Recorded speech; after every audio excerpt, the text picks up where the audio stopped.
C.S. 루이스의 순전한 기독교 제1장 옳고 그름 우주의 의미를 푸는 실마리.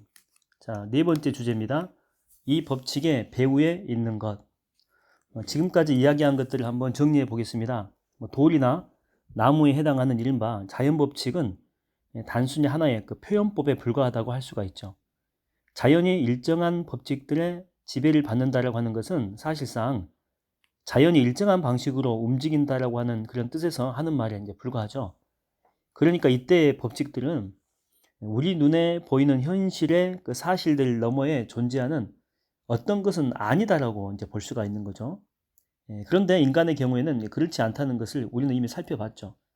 인간 본성의 법칙 혹은 옳고 그름의 법칙은 인간 행위라고 하는 현실의 사실들, 그러니까 인간이 직접 지금 행하고 있는 그런 사실들입니다.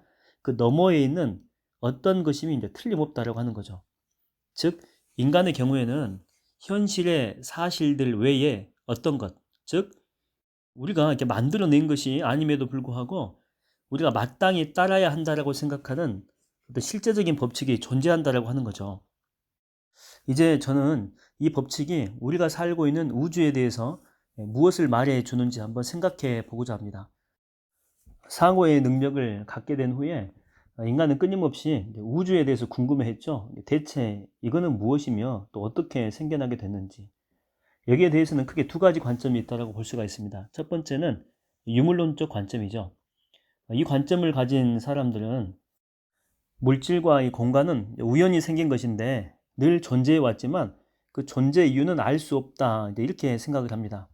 그들의 견해에 따르게 되면 우리처럼 사고할 수 있는 생물은 고정된 방식으로 움직이던 물질이 일종의 우연, 요행이라고 볼 수 있죠. 요행으로 만들어낸 것에 불과하다라고 하는 것입니다. 그러니까 1000분의 1의 우연으로 무언가가 태양에 부딪혀 가지고 행성들을 만들어냈고, 그리고 또 1000분의 1의 우연으로 그 행성 중에 하나인 지구에 생명에 필요한 화학 물질과 적절한 온도가 마련돼 가지고 지구만 생명이 있는 거니까 지구에 있던 몇몇 물질이 이제 살아나게 된 거죠. 그리고 그 후에도 아주 많은 일련의 그런 우연들을 통해 가지고 살아있는 생명체들이 우리 같은 인간으로 이제 발전하게 되었다라고 하는 거죠. 이게 첫 번째 관점이고, 이제 두 번째 관점은 종교적 관점입니다. 이 관점에 따르게 되면 우주의 배후에는 그 어떤 것보다 정신, 이것과 비슷한 무언가가 이제 있었다라고 하는 거죠. 그 무언가는 지각과 목적이 있어요. 목적의식이. 그래서 어떤 것을 다른 것보다 더 선호하는 존재라고 하는 거죠. 선호도가 있다는 거예요. 선호도가. 그 무언가는 부분적으로는 우리가 모르는 어떤 목적을 위해서, 또 부분적으로는 어쨌든 자신과 닮은 존재.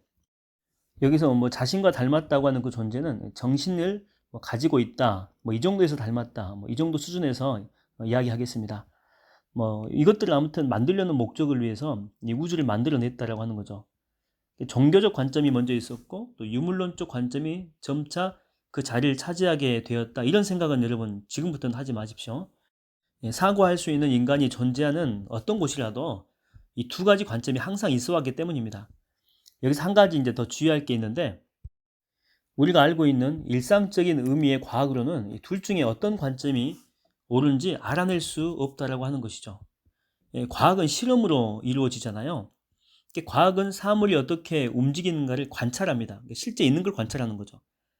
그러니까 아무리 복잡해 보이는 과학적 진술이라도 그 실제 의미는, 예를 들어서 1월 15일 오전 2시 20분에 만원경으로 하늘의 한 부분을 보았더니 이러이러한 것이 보였다라고 하든지, 이 성분을 용기에 담고 이러이러한 온도로 가열했더니 저러저러한 물질이 되었다 같은 이런 표현이죠. 그러니까 항상 존재하는 것만 과학은 설명할 수가 있다고 하는 거죠.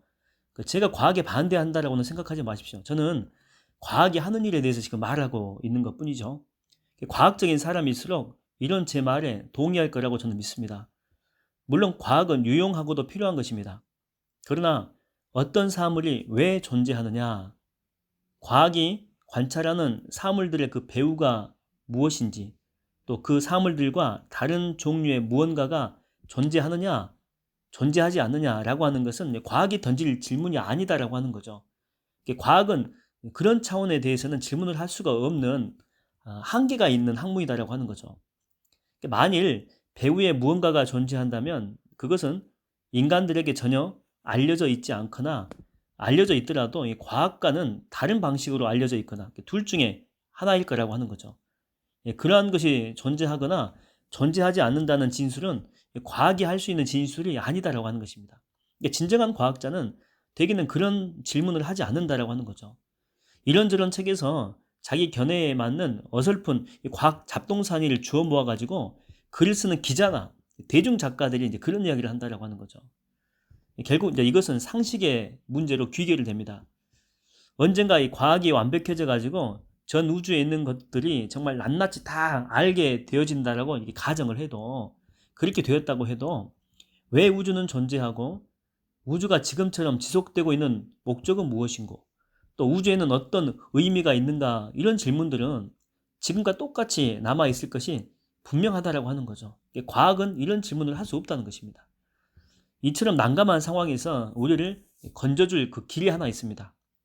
외부의 관찰로는 알 수 없는 그 내용들까지 속속들이 알 수 있는 대상이 전 우주에 딱 하나 존재하기 때문이죠. 그게 뭐냐면 인간이다라고 하는 거죠. 인간. 우리는 인간을 단순히 관찰만 하는 것이 아니죠.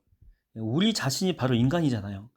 그러니까 이를테면 이 경우에 한해서는 그 내부 정보를 가지고 있는 셈입니다. 내부 정보. 그러니까 우리는 인간의 내부 사정을 잘 알고 있죠. 내가 인간이기 때문에. 그렇기 때문에 우리는 인간이 도덕률 아래 있으며, 그 도덕률이란 인간이 만들어내지 않는 것으로서 아무리 노력해도 잊어버리지 않습니다. 잊어버릴 수도 없고 또 마땅히 따라야 한다라고 생각하는 것임을 우리가 알 수 있다라고 하는 거죠. 다음과 같은 점에 한번 여러분 주목해 보십시오. 만일 전기나 양배추를 연구할 때처럼 인간을 외부에서만 연구하는 사람이 있다면, 즉 우리 언어를 몰라서 우리의 내면에 대한 지식을 전혀 얻지 못한 채 단지 행동하는 것, 이것만 관찰하는 이가 있다면 그는 우리에게 도덕률이 있다는 증거를 전혀 찾아낼 수가 없겠죠. 그는 우리가 하고 있는 행동을 관찰은 할 수 있어요. 관찰은. 그런데 이 도덕률이라고 하는 것은 우리가 마땅히 해야 하는 그런 행동을 다루는 거거든요. 마땅히. 그러니까 내가 실제로 하는 행동 말고 마땅히 이런 행동을 해야 되는데 라고 하는 어떤 도덕률 또는 자연법이라고 볼 수 있죠. 근데 그 증거를 우리의 외적인 보여지는 행동을 통해서는 얻을 수가 없다라고 하는 거죠. 그러니까 돌이나 날씨의 경우에 뭐 설사 관찰 가능한 사실들 너머에 무언가가 존재한다고 해도 외부의 연구만 가지고는 그 무언가를 발견할 수 있는 희망이 없는 것과 같다라고 하는 것입니다. 그러니까 이 문제는 다음과 같이 정리가 되죠. 우리는 우주가 아무 이유 없이 그저 우연히 이런 모습으로 존재하게 된 것인지, 아니면 이런 모습으로 존재하게 만든 힘이 어떤 배후에 있는지 여부를 알고 싶다라고 하는 거죠. 만약에 그런 힘이 정말로 존재한다면 그 힘은 관찰 가능한 이 사실들 중 하나가 아니라 그 사실들을 만들어낸 실제이므로 단순한 사실 관찰을 통해서는 찾아낼 수가 없다라고 하는 것이죠. 근데 그 사실 너머의 존재가 있는지 여부를 알 수 있는 단 한 가지 사례가 있는데, 그것은 바로 우리 자신이라고 하는 것입니다. 우리 자신. 우리는 이 사례를 통해서 그런 배우의 존재가 있다는 사실을 발견하게 되는 것이죠. 달리 표현해 보게 되면, 만약에 우주 밖에서 우주를 통제하는 힘이 있다면 그 힘은 우주 안에 있는 사실들 중 하나로 나타낼 수가 없다라고 하는 거죠.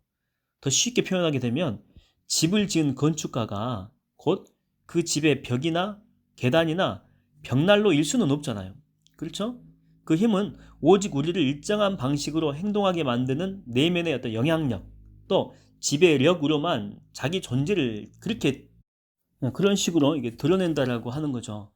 근데 우리는 바로 우리 내면에서 그런 힘을 우리는 지금 감지하고 있어요.